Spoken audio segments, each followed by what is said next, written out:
Good evening and welcome to American Public Square at Jewell. My name is Allison Kelzer and I'm the Student Initiative Coordinator and Digital Media and Communications Associate at American Public Square at Jewell. I'd like to start by thanking everyone who made this program possible, including all of the staff and student interns at American Public Square at Jewell. I'm so pleased that we have another opportunity this evening to showcase the recent work done on behalf of the American Public Square at Jewell Student Initiative. This initiative enables us to bring our mission of elevating the tone of public discourse to college and high school classrooms in the metro area with two objectives: to help educate students about why civil discourse is critical to a thriving democracy, and to equip young people in our community with the tools and resources they need to develop and lead impactful programming on issues that matter to them. At APS, we have a growing number of ways to incorporate students into our programming. We aim for our student initiative to be a real-world, hands-on learning experience. In fact, this program series came to us as an idea of APS intern and William Jewell College student, Jack Still, who is serving as tonight's moderator. If you or someone you know are looking for a digital or in-person internship for the fall or spring semester, please reach out to me at allison@americanpublicsquare.org. I would like to take a moment to express our gratitude to the funders of the APS 2020 Student Initiative, including the Sherman Family Foundation, the McDonald Foundation, and the W.K. Kellogg Foundation. I would also like to thank our sponsors for tonight's program: William Jewell College, Marnie and John Sherman, the City of Kansas City, Missouri, the Hall Family Foundation, the H&R Block Foundation, Sue Sadler and Louis Nerman, and PlexPod. We would like to give our special thanks to Cardinal Union and the Hilltop Monitor, two student-led groups who are co-sponsoring this event. Cardinal Union is a student organization on William Jewell College's campus that aims to facilitate productive and political discourse among members of the student body through debates, educational events, and other interactions with the campus community. Tyrell Jeffries, a William Jewell College student and founding member of Cardinal Union, will serve as tonight's fact checker. The Hilltop Monitor is the official online student newspaper for William Jewell College. Angelica Gutierrez, the lifestyle page editor for the Hilltop and William Jewell College student, will serve as tonight's roving reporter. As always, during American Public Square at Jewell programming, we welcome questions and fact check requests from the audience. Our roving reporter, Angelica, and our fact checker, Tyrell, will both be watching closely for any questions or fact checks that we have for tonight's panelists. Please feel free to type those into the Q&A section of Zoom. If you are watching this event through Facebook, you may also ask your questions on the Facebook post itself. With that, I now turn it over to Jack Still, our moderator for the evening. Jack is a senior studying economics and political science at William Jewell College. He is also an intern with American Public Square and KC Common Good this summer. Thank you, Allison, and thank you to all those who have tuned in to tonight's program. I feel honored to be able to moderate this panel with our two distinguished guests this evening. Tonight, we will be speaking with Wes Rogers and Myron Neth.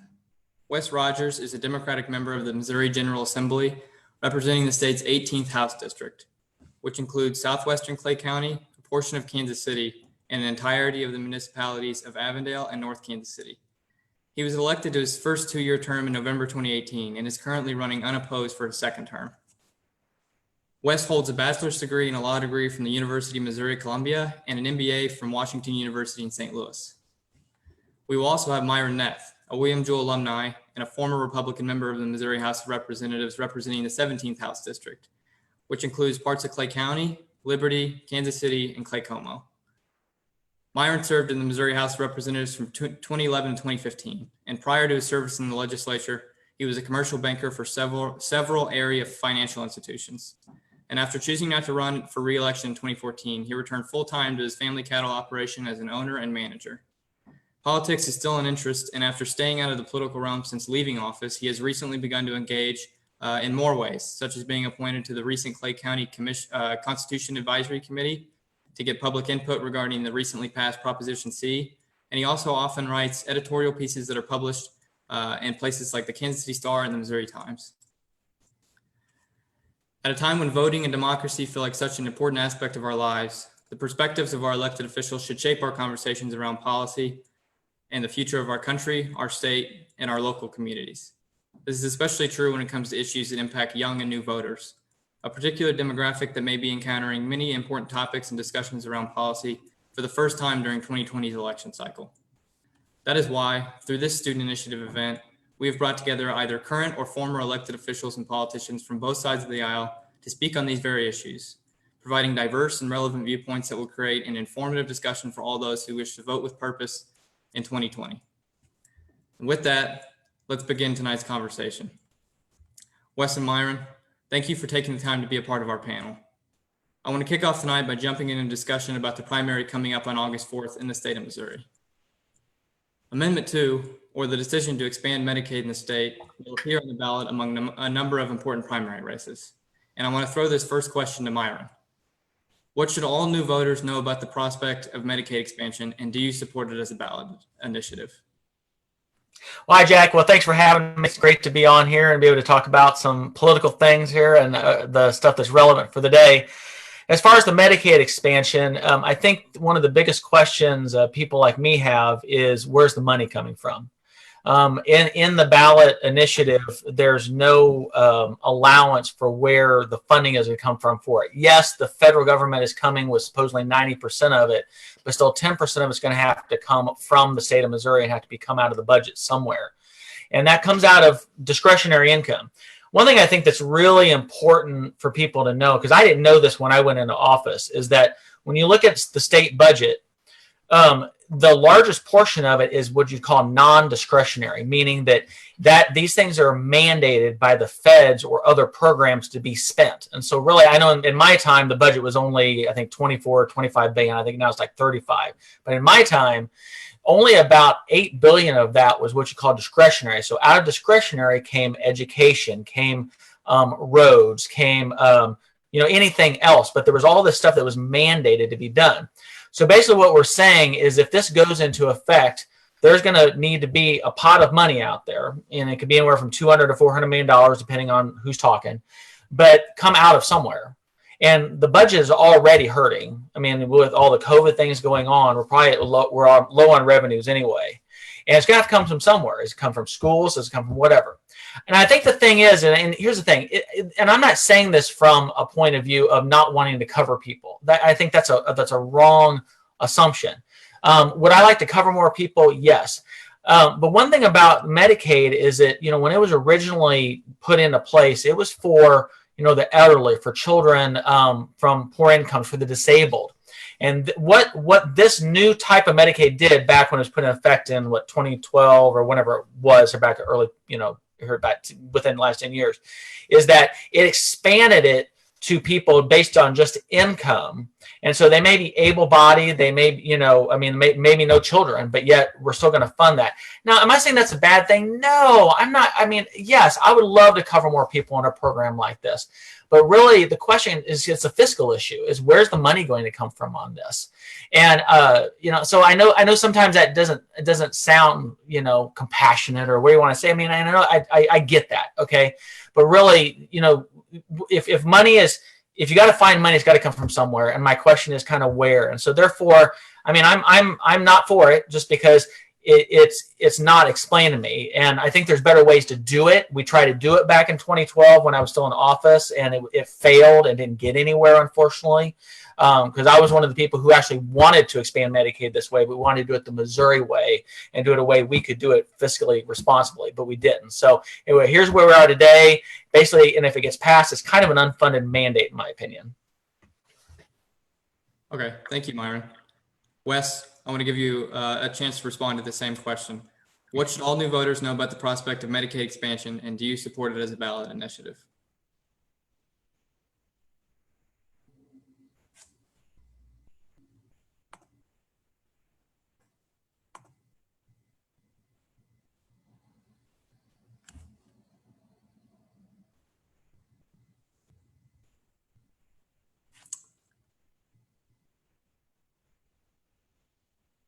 Okay. Looks like Wes may be having some technical difficulties, which is not a big deal. While he gets those figured out, I think what we should do is just, we can go ahead and just move on to the next question here. And then we can come back and give Wes a chance to answer that question as well. Continuing on that line, Myron, thank you for that response. So during the global pandemic, kind of like you mentioned, or referenced already, when healthcare seems to be at the forefront of a lot of the conversations regarding public policy, what do you think the future of healthcare should look like in Missouri? Well, first of all, I feel unfair here with Wes, not hoping he gets to hear kind of thing. So I'm sure he heard my other, so I'll do what I can. I know that, you're talking about healthcare in the state of Missouri. I think one thing that with healthcare overall is that there's a big difference between health insurance coverage and healthcare. And I think that's really lost a lot. Last times in this whole healthcare debate, we talk about getting everyone covered. Well, sometimes you can cover everyone. That still doesn't necessarily give them good health care. And I think so really when you talk about the whole healthcare system, unfortunately, I usually don't get into specifics of fixing it, what we have, because really we've got a systemic problem with healthcare in actually the nation. The whole system's broken. The third party payer system and the way we've done things, and it's built up through the years, is that we are so removed from you and me and the healthcare choices that we should be able to make with our doctors. We're controlled so much by hospitals and by insurance companies, everybody in the middle. And so it's one of those things where it's really frustrating of trying to do fixes, because really you're trying to fix something that really, in my opinion, is unfixable.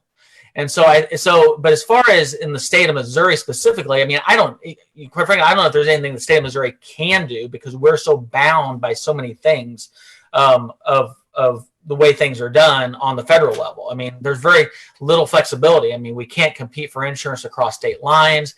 There's a lot of limitations on who we can see and who we can't see. And there's Wes. So there he is. Okay. Jack, I'll back off so Wes can get back on, and I'll let you take it. Thank you, Myron. All right, Wes, are you with us? I hope so. Can you hear me? Yep, loud and clear. I'm not sure what happened. I promised I checked this before we signed on here, and I gave a great answer on Medicaid expansion before I realized that nobody could hear me. So yes, I very much support the expansion of Medicaid. It would give access to health care to 230,000 Missourians.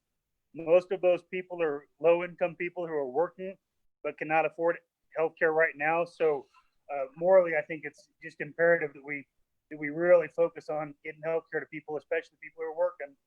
But the other piece of this is there's an enormous economic opportunity for our state, because the federal government is, as Representative Neth mentioned, finance about 90% of this. The other part of it is it will keep rural hospitals open. It will create high-paying jobs in the healthcare field, and it's not just. And so what has happened, and you can get on I don't know the URL, but you can get on the Yes on 2 website and see the diverse coalition that is supporting this amendment. That includes a lot of traditionally liberal groups, but it also includes a lot of groups like the Chamber of Commerce. So I think it's a great thing to get access to healthcare, and I think it's also going to have a positive economic impact on our state. Oklahoma, who's an even more conservative state than we are, just passed it. And so now I think they were the 36 states to pass it.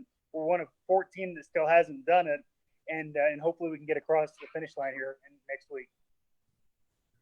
Okay, thank you for that, Wes. And I'm glad your technical issues are resolved. And thank you for your answer as well, Myron. And I think that's an excellent starting point for tonight's program. So now I want to take a quick pause, and I want to first go to Tyrell Jeffries, our fact checker, to see if anybody has requested that any facts be checked from tonight's program. Tyrell? Thanks, Jack. So as of right now, I don't have any facts that need to be checked, but for those who are listening, if you'd like to hear just a clarification on something, a statistical point, feel free to leave it in the Q&A tab down below. So I'll be here. Thank you, Tyrell. And I would also, during this pause, like to throw it over to Angelica, our roving reporter for tonight, to see if the audience has used the Q&A feature to ask our panelists any questions so far. Angelica? There haven't been any questions yet, but I'd like to, again, remind anyone if there is a question to either type it into our Facebook chat or to put it in the Q&A section, and then it'll be addressed at the next pause. Thank you, Angelica. Okay, and with that, I would like to shift our focus again to the upcoming primary. It often seems that young people and students have a hard time understanding why elections that aren't the presidential election are important and worth voting in. And so, Wes, I want to ask you first. In your view, why should everybody, including new voters, care about what happens as a result of primary elections like the one coming up on August 4th? Sure, and that's a great question. First of all, I'll go back to Medicaid expansion for a second. In Missouri, it's not uncommon for us to be voting on serious policy issues on the primary ballot. In 2018, we did right to work. This year, doing Medicaid expansion. These are issues, whether you're for them or whether you're against them, that just have massive consequences for our state for decades or longer to come. So when we're making those decisions on the primary ballot, that by itself should be enough to be interested. But the other piece of it is, and Missouri's not, Missouri's just like a lot of other states in that our rural communities have gotten very, very, very Republican, and our urban communities have gotten very Democrat. And then if you're lucky enough to live in a place like Clay County where you've got a little bit of both, then you've got one of the few places in the state where you get some pretty competitive general elections. But if you're a voter and you want to have a say in who's getting into office, you need to be voting in the primary election. And that's true whether you're in a Democrat place or a Republican place. And I'll tell you this, there is vast differences in character for different people running for office. There are vast differences in policy beliefs, even in people in the same parties running for office. There's differences in experience levels. There's differences in how much you like somebody. And you make those decisions in our current political state. You're normally making those decisions at the primary level. And Clay County is no exception to that. We've got a very fierce election in our Democrat primary for Western District Commissioner. And I know they're dealing with the same thing in the Eastern District and some other countywide races. So if you want to, and then I'll make one more pitch on this. I don't think people understand how much local government impacts their life. And so if you paid more attention to why government does things and when they're doing things and who's in control of that decision, most of the time it's one of your neighbors that's elected and making that decision. So these are just incredibly important decisions. One, because local politicians make a big difference in your life. And two, because right now most elections are decided at the primary level. Thank you, Wes. All right, Myron, I want to flip that same question to you. In your view, why should everybody, including new voters, care about what happens as a result of primary elections like the one coming up on August 4th? Well, I'll segue a little bit what Wes said as far as the importance of local elections. I think at one time I read that in the United States, there's about 500,000 people who are in some kind of elected position. I mean, that is not just your big congressional or even state legislature. We're talking, fire boards, police boards, all kinds of things. And when you think about those 500,000 people decide how you are governed and how you're taxed, how you're regulated. And so that's a big deal out of a population of 350 million people. So elections matter. I've taught my kids that they know not to miss an election. They know they will get scolded if they miss an election because it's important. And but as far as the primaries, primaries are very important. I think the one thing though, and Wes, I'd be interested on your point of view on this, is one thing about the primaries, it seems like at least in the last decade or so, it seems like that both parties, they're leaning towards electing, for lack of a better term, the more radical of the candidates. I mean, you go through and who's the, like on the Republican side, who's the most pro-gun, who's the most pro-life, and then on your side, who's the most pro-choice, who's the most anti-gun. It's this thing of this harsh environment on the primaries of electing kind of radicals, and then you always see then you go to the generals, everybody tries to come back to the middle, and I'm like, it's one of those things where it's driving me crazy, quite frankly, because I made the comment to numerous people. I said I could probably never get elected in a Republican primary again, ever, based on my voting record. I mean, because I represented a Democrat district, and the votes I had to take, a lot of Republicans didn't like. And so they'd kill me in the primary. But yet I was a guy who was known to work with people. I liked to, work across the aisle. I had a lot. I mean, quite frankly, some of my best friends were Democrats, quite frankly. So anyway, but I think that's the downside of primaries right now. I don't know how to solve that. I'm just saying it's an issue that I'm seeing. So Wes, do you have any comment on that? I actually had, I'm just going to read my notes, and I didn't get to this in my answer because I thought I was talking too long, but I said, most of the time we're picking elected officials in primaries, and a lot of the times that leads to the more extremist candidate winning. and when that happens, you have candidates push each other farther to the left or farther to the right, and I don't think that reflects what most voters want. And then we get, some extremists in office, and they promised in their primary that they're not going to compromise, and they're not going to agree, and they're not going to listen. And so you end up getting people that are more interested in going to Jeff City or DC and yelling at each other than they are in getting something done. And I do think that's a problem. And I wish I had a real solution on how to fix it. I will say this though, and I'd love to hear your opinion on this, is I'm really proud of how well our Clay County and Platte County caucus down there, both Democrat and Republican, works together. And I've only been down there for a session, but Doug Ritchie was new. He was in my freshman class from Excelsior Springs. I could always count on Doug. I've known Ken Wilson for years, and he's a terrific guy. Vic Allard came in with us. And, you may not always agree on issues, but you're always watching out for your area. So I do think that we do a little better job in the Northland than in other parts of the state, being able to cooperate and get along with each other. And I am proud of that. Yeah, I would concur on that because we had like an informal Kansas City caucus. I remember that, we would actually, and what's funny, we found ourselves butting heads with the rural folks all the time, kind of thing. It was a strangest bedfellows kind of thing, but it was good. I mean, I enjoyed that. And unfortunately, sometimes the people who are electing us, especially on our party sides, I'm sure you get those emails as far as like, how dare you agree with this person, or how dare you, I'm like, oh, good heavens, folks, come on now. So anyway, that's that discussion. I agree. And I'd love if the students listening have any ideas on how to, make our primaries, change them in a way that would promote compromise. I'm all ears on that. Okay, thank you so much, Wes and Myron. That was an excellent exchange. I'm glad we touched on the issue of primaries as well, because that's been something I know that we've studied at Jewell, and I know I've heard conversed about at Jewell. But I want to transition onto another issue on everyone's mind, and that's COVID-19. Right now, COVID-19 cases continue to rise in communities across the country, including right here at home in the Kansas City metro area. And the health crisis posed by COVID-19 is apparent, but the economic fallout is likely to be equally devastating. And so, Wes, I'm going to ask you this first. In your view, what do our local and state governments need to do in conjunction with the federal government to set us back on a path to recovery?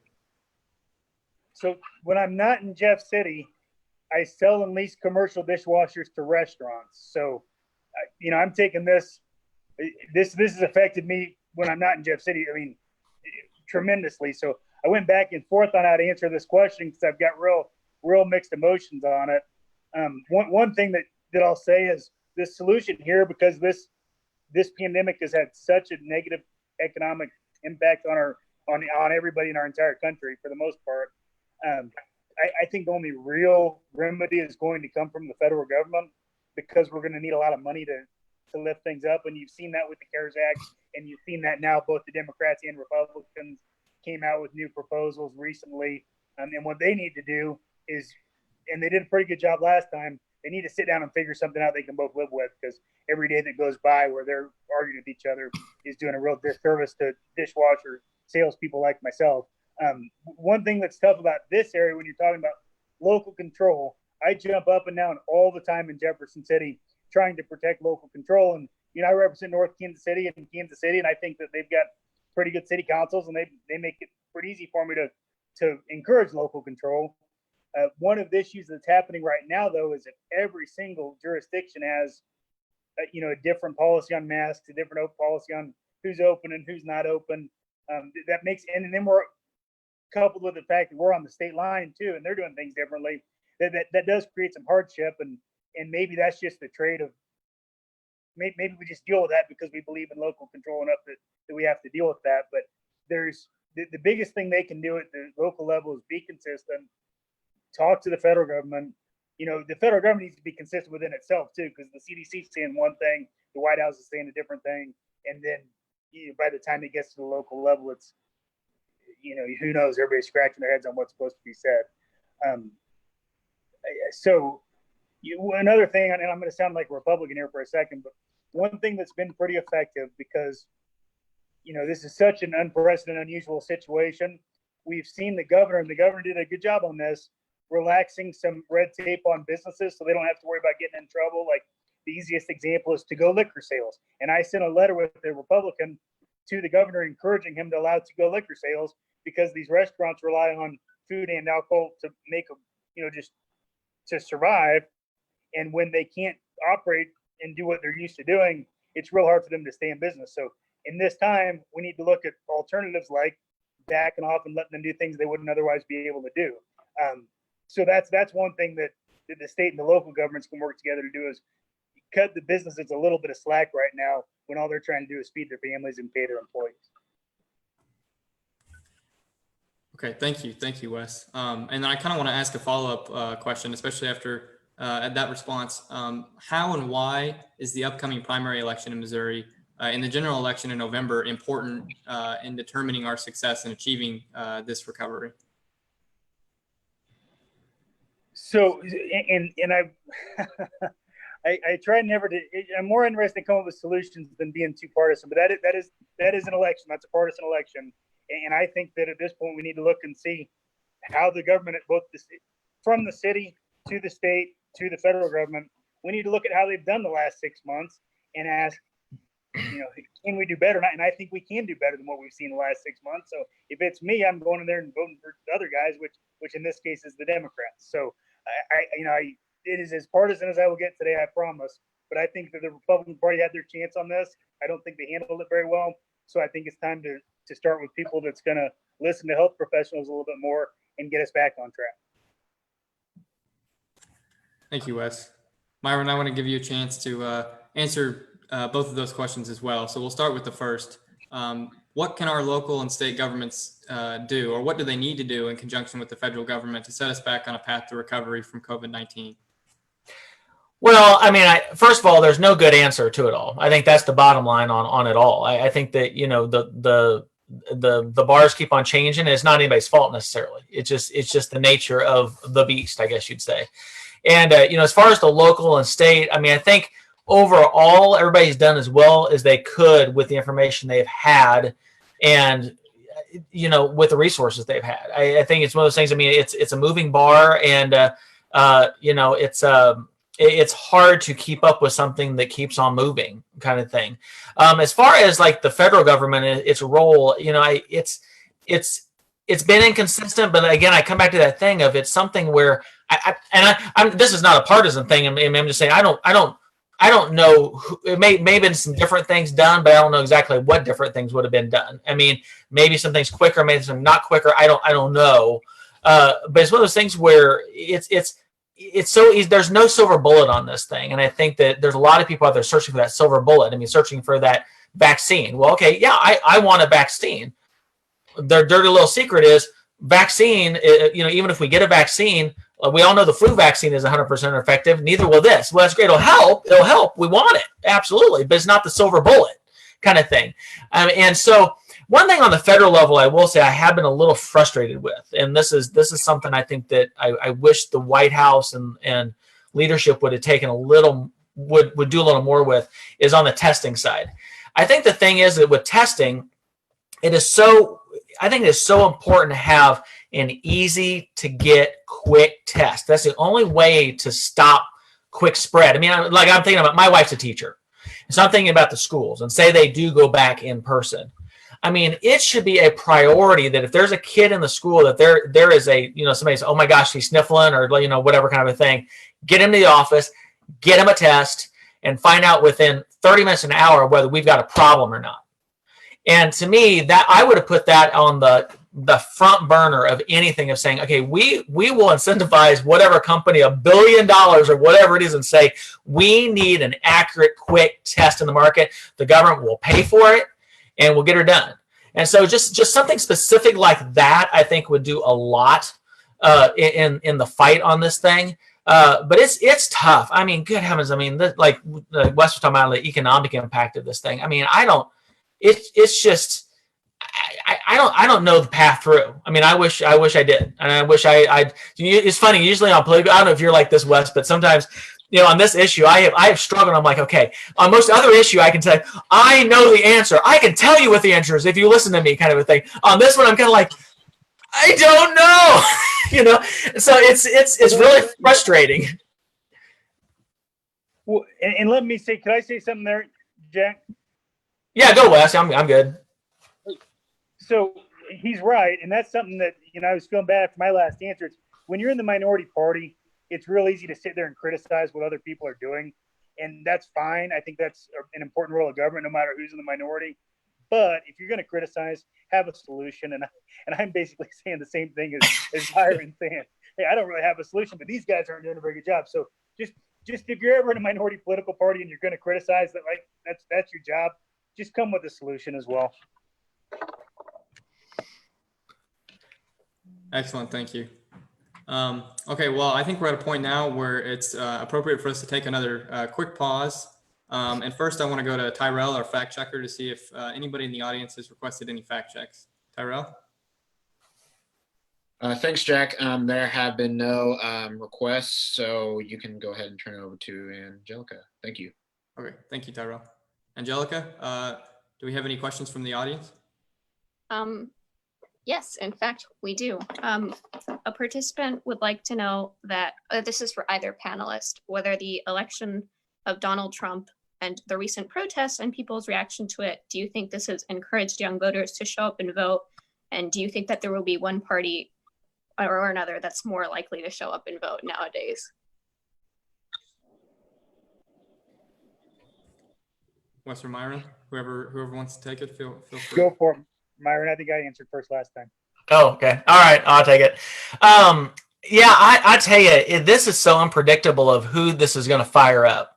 I think in the beginning of a lot of the protests and different things, I think that, yes, it was probably leaning towards maybe a younger group or maybe minorities kind of a thing coming out. But boy, you've got a situation now where it's getting so almost, that's not a word. It's almost like little bits of anarchy kind of things, whether it be Portland or whatever, that there are law and order kind of folks out there that are as fired up now as they were 4 years ago to vote for Trump. So it's going to be, there's a lot of people fired up in this election, in my opinion, and I don't know how that's going to pan out. I do think there's going to be some changing constituencies, in my opinion. I think there's going to be some shift in some demographic voting that's going to surprise some people as far as even among African Americans. I mean, I know that the normal news thing looks at African Americans, it's all just a Democratic bloc, and boy, I tell you, I don't think so. I think there's a portion out there, they're like, okay, this is just chaos. I mean, they don't want to live in chaos in this deal. I mean, we want to do this the right way, not in a chaotic way. And so just things like that. I mean, that's just an anecdotal example, but it's, I tell you, I have no prediction on this election. None. Wes? I agree with a good deal of what he said. And I'll just add that if you can't get fired up, no matter what side of the aisle you're on, if you can't get fired up to vote in this election in November, I just don't think you're ever going to be fired up. And I've thought a couple of times, you learn in history class during the American Revolution, a third of people wanted freedom, a third of people want to stay with England, and a third of people didn't care. And I always, in history class, thought, how on earth could a third of people not care about something like that? And so I think that's going to be put to the test here in November if people care enough to vote. And traditionally, young voters don't vote that, they just don't show up to vote as much as older voters do. So the older voters are going to show up and vote, and a lot of the older voters are going to vote differently than young voters will. So I don't think there's any question that the Republicans are going to be fired up to vote. And my hope is that the Democrat, there's so much energy on our side right now, and my hope is that energy transfers into the ballot box. And given we've thought that before and it hasn't, so I'm with Myron. I don't know whether it will or not. I'm hopeful and optimistic about it. I think we're going to have a really high turnout on our side. I think we'll definitely have high turnout on their side. And so we'll just have to wait and see. And like Myron, I'm not making any predictions either. And I'm not sad that I don't have an opponent either because of that. But then the other thing I want to touch on that Myron said that was a really good point is the changing demographics when it comes to voting. Because I've had neighbors come up to me and friends from high school that I know are Republicans text me and say, hey, I can't believe I'm saying this, but I'm voting for you guys across the board this year. And then I had a neighbor come up to me the other day and said, I was a union pipe fitter for 40 years. I've never voted for a Republican in my life, but you guys aren't taking immigration seriously enough right now. And I like the way that Trump talks on immigration, and you got to get your act together. I'm going to be a Republican now on it. And I've had that conversation a bunch of times too. So there's shifting alignments here more so than any time I've been around that long, but there's shifting alignments now that I've never seen before. And I think we're just going to have to wait till the dust settles to see what that means.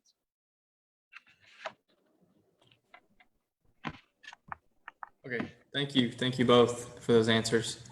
I now want to transition sort of on a related subject. I want to transition into a conversation about civil rights and policing in particular. Across America and here in Kansas City, as many saw, protests brought these issues to the forefront of public debate.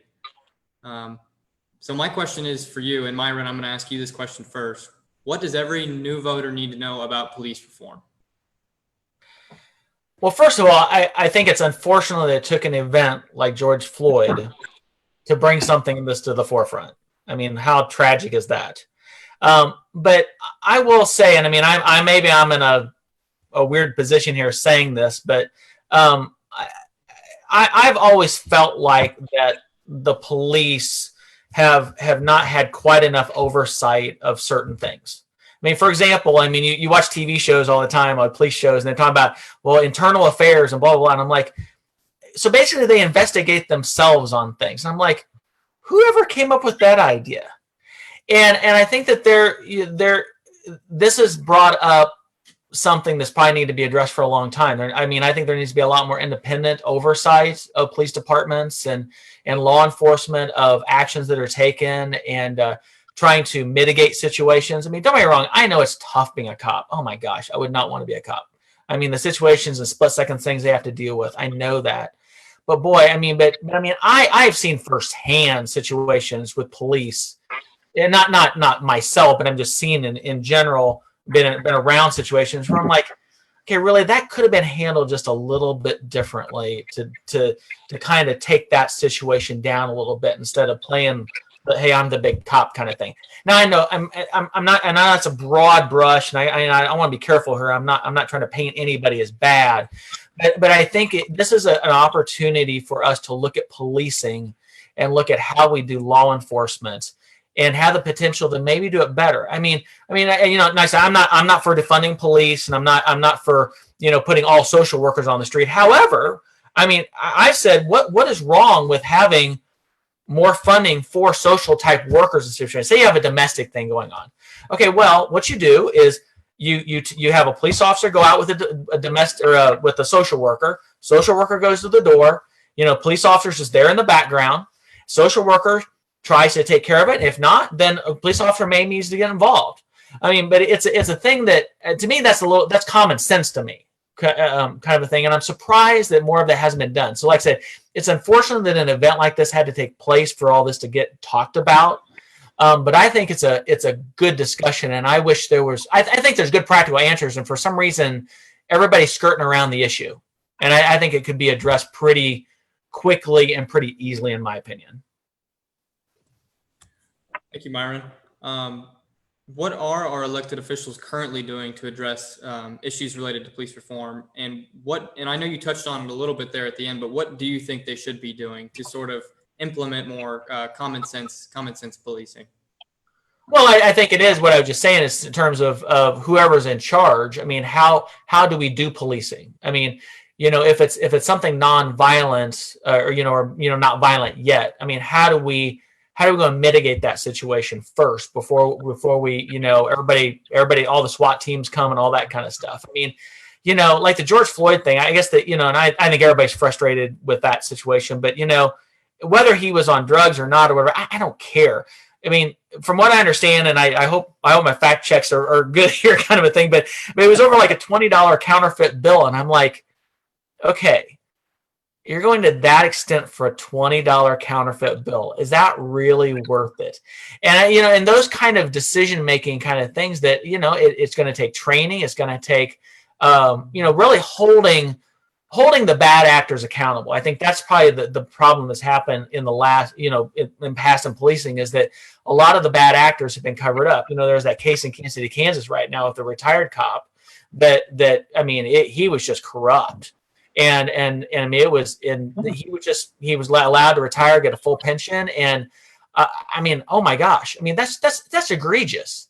So, hopefully these cities and police departments are taking seriously actions, concrete actions that they can do to go and just make it better policing and make sure you're hiring the right people for those jobs.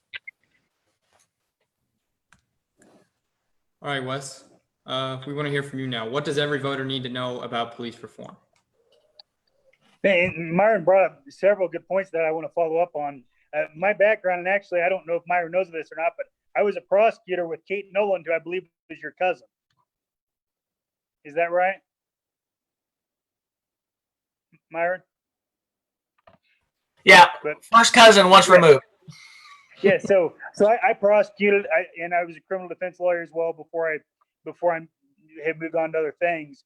So when I look at this conversation, I tend to look at it more from the broader criminal justice standpoint than the policing standpoint, and frankly, that's just because that's the part of it where I was involved, and that's the part that I understand the best. But as far as, so I want to talk about policing specifically and then back into some of the criminal justice stuff before I forget, because Myron did bring up several good points. One is, the police, first of all, most police do things the right way. They're very well trained. They keep us safe. That's just a fact. And we always need to make sure that they have the resources they need to keep us safe. Inevitably, there will be bad actors. We've seen that firsthand, and there's serious, we have people getting killed that should never have been killed by police officers, and we need to deal with that. And George Floyd over a counterfeit 20, or Eric Garner in New York over, he's selling cigarettes on the street and then he's getting choked to death by the police. That's wrong. We need to do better than that. A couple of things we can do in our community, Clay County specifically, we've got in my opinion, a very good Clay County Sheriff's Department. We've got KCPD. We've got some of these bigger agencies like Gladstone, Liberty, North Kansas City, who have really well-trained officers. They do a really good job, and I'll stick up for them all day long. We also have smaller agencies in this county, and it's hard for me to understand why we have a small agency that may not have the same resources next to some of these others.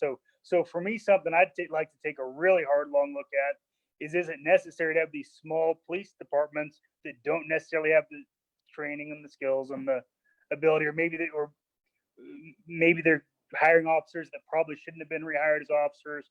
I think those are real problems we need to look at. Another thing that we could do, I took my son last year to one of those deals where you can go look at all the different police cars and fire trucks and semi trucks and all that, and he loved it. But we saw these amphibious vehicles and these armored vehicles, and I'm asking these police officers, why does this relatively small community have an armored vehicle? And basically said we got a good deal from the feds on it. That's probably not a very good reason to have a vehicle like that. We don't need to militarize our police departments. I just don't see what good that does. But anyway, real quickly on the broader criminal justice conversation, because that is the part that I'm more comfortable talking about. I filed a bill last year before the George Floyd thing happened that would have created a body cam task force. I normally think task forces are kind of a joke. I never thought I would file a task force bill myself, but what it did brought everybody, the state police officers, it brought county prosecutors, it brought criminal defense lawyers, the ACLU together onto one task force to figure out how we can go about making sure that interactions are reported, because they protect citizens, they protect police, they protect everything. Storage is getting cheaper, the devices are getting cheaper, and if we can afford an armored vehicle, we can probably figure out a way to make sure that most police officers have body cams. A couple other things that I've fought in Jeff City are, right now you can be on a for-profit pre-trial release, meaning that if you get charged with a felony, the only way you can get a deal is if you go pay money to a private probation officer to stay on bond. That's crazy. You haven't been charged for anything yet. It's $100 to be on the pretrial supervision. It's $40 to be on probation after you plead guilty. So it creates an incentive for poor people to plead guilty to something when they probably shouldn't sometimes. Another thing is the thing that's come up in Jeff City long before I got there, but one that I filed is front license plates. Right now, you can be pulled over by a police officer if you don't have a front license plate. Maybe we need to look at some of these, some of these stops and see if we can have fewer police citizen interactions. And I think that would go a long way in solving some of the policing issues that people talk about. And we have too many crimes. If you're at Jewell and you bet $100 on the Royals and the Cardinals with one of your fraternity brothers, you could both go to jail for that. That's probably not a very good law. Our jails, more so than our prisons, are filled up with people on pretty relatively small drug charges. And we need to take a hard look at how much that costs society and how much police negative interaction between the police and citizens comes from those exchanges that could just be eliminated. So there's a lot of things we can do. But it's important that we make sure that people's rights are protected. And it's also important to realize that police have a really hard job and most of them are doing the best they can. Excellent. Thank you. Thank you both Wes and Myron for those diverse perspectives. I think we covered a lot of ground there. And I think our audience will realize that. As we kind of near closer to the end of the program, one last time, I want to take a pause and first go to Tyrell to see if we have any fact checks from the audience. Tyrell?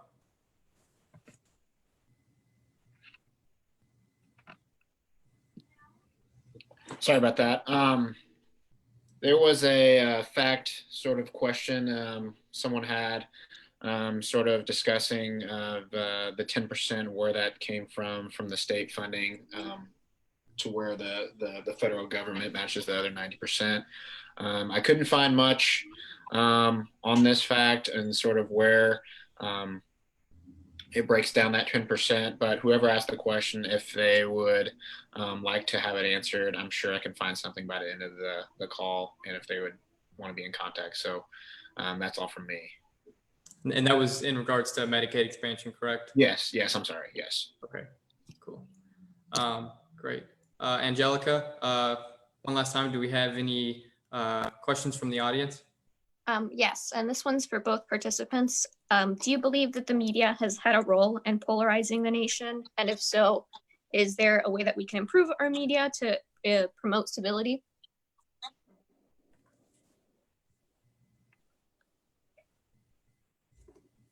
Wes and Myron, whoever wants to take it first. Go for it, Wes. I just talked for a long time. I think it's your turn.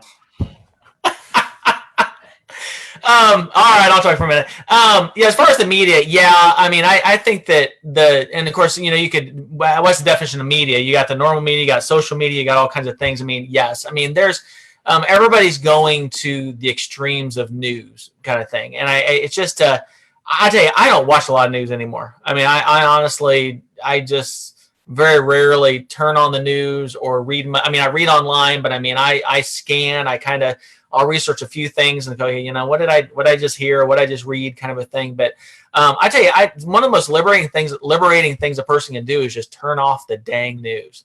I tell you, people are just, and don't get me wrong, I know the folks in my circle that it's Fox News 24/7, and I'm sure Wes knows some people. It's MSNBC 24/7. I'm like, folks, stop. It's just turn it off. They are paid to go and make things exciting and make things sexy and they are paid to do that. And I mean, it's I don't want to say it's manipulation. That's I don't want to overspeak that, but they're trying to get viewers one way or the other, and they're going to make it as crazy sounding as they can to get the viewers. So, I mean, like I said, I'm just a just say no guy when it comes to the news. I pretty well agree with Myron. My dad is my business partner. He's also a devout Republican. And so he watches, and he's one of these guys that's watching Fox News every day. And when he keeps hearing something over and over, he'll start asking me about it. And I haven't even heard. I don't even know what he's talking about because I just, for whatever reason, haven't seen it. So I'll get on and Google it, and I'll think, what, if I had seen that for a week straight, I'd probably feel the same way. And a lot can be said on the other side of it too if you're watching one of the liberal stations. I'll tell you, my news routine, which I've found satisfies me, is I get the morning email from the New York Times, the Wall Street Journal, and Kansas City's NPR station. I get on both CNN.com and FoxNews.com for a couple minutes just to see what they're talking about in the morning. And then I've got a subscription to The Economist, and I'll listen to that throughout the week and kind of pick and choose what I listen to there. And I'm satisfied with my news from those sources. And I think they're really, just turn it off because you can get sucked into it. And I don't think it's real healthy. And I think it's up to the consumers to decide what they're going to listen to. The media is going to do what makes them money, and they're going to do what makes people watch them. So if you're not listening, you're not watching, maybe they'll come up with something better. All right, thank you, Wes and Myron. I think that's kind of a good point to end our general topics. But as you may know, it's an American Public Square tradition to allow each panelist in its programs a final comment. And we do this in the form of a brief response to each of two questions. So what and now what? And Myron, I want to begin with you as we come to a close here. So what and now what?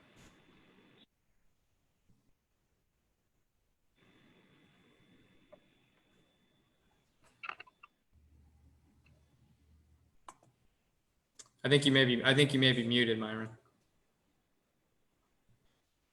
All right, I was trying to be a good boy and stay muted, and I was too long.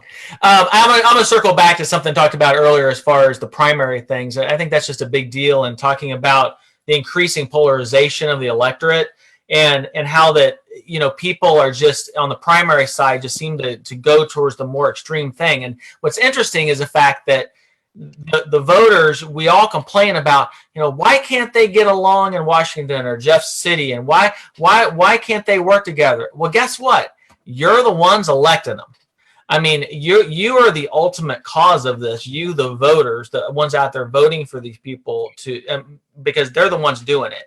So it's one of those things that I think that so many times we like to blame the politicians for all this bad stuff when really it's the voters that are root cause of the thing. So I would just hope that people, when they vote in the primaries, of course, like in Missouri, where most states you have to pull either a Democrat, Republican ballot, and I mean that is what it is. But I mean, trust, I have pulled a Democrat ballot before because there's been no race on the Republican side, so I'll pull a Democrat ballot, and for good reason. I mean, I don't do it to be obnoxious, but I just hope people look at the ballot and look at the people on there and say, okay, let's not just go with everybody that, okay, this person agrees with me 90% of the time, so I'm going to vote for them. Look at it more of like, okay, is this somebody who gets it? They're kind of down the road of where I'm thinking, and then, but there's somebody, if they needed to get something done, they would work with that person to get it done. So just, I would encourage people to think more like that when they go to the primary these days. All right, Wes. So what and now what? So what, we were talking about the media there a little bit. I want to pick on politicians some now too, because we do see both in Jeff City and DC, politicians hollering and yelling at each other and not always getting a lot done that should be pretty common sense. I think a lot of people watching today are college students, and hopefully there's some Democrats, Republicans, and independents and third party people watching this. Be nice to each other. You can agree and disagree, and a lot of times you'll be surprised where you find your allies on a particular issue. But if you already burned all your bridges with that person, you're not going to be able to form a coalition and get something done. So that doesn't have to be in politics. That can be sitting around, on campus, just talking politics. Practice civility with people that you don't like, or that you don't agree with, or that you might partially agree with, or whatever. And this is why I think this is such a cool program, is because it encourages people to do that. So I hope you take this program and live it on campus whenever that happens.